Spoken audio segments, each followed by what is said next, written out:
आज होती अनंत चतुर्दशी, तर त्यासाठी आम्हाला गणपती बाप्पांचं विसर्जन पाहायला नदीवर जायचं होतं आणि 2-3 दिवसापासून लगातार पाऊस चालू होता, त्यामुळे नदीला पण खूप पाणी आलं होतं आणि मंदिर पण अक्षरशः पूर्ण पाण्यामध्ये होतं. तर तेच पाहण्यासाठी जायचं होतं.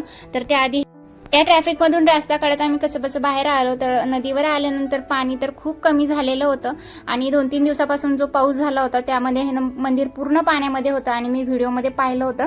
हा जो गाडा लागलाय तोपर्यंत म्हणजे त्या लेवलपर्यंत पाणी होतं, मंदिर आणि ते सगळं पाण्यात होतं. म्हणून म्हटलं चला एकदा पाहून येऊया.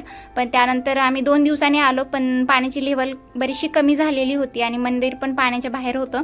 पण गणपती विसर्जनामुळे गर्दी पण खूप होती आणि इथे भरपूर प्रमाणात जम्मूमध्ये हिंदू लोक असल्यामुळे इथे पण गणेशोत्सव खूप मोठ्या प्रमाणात साजरा केला जातो.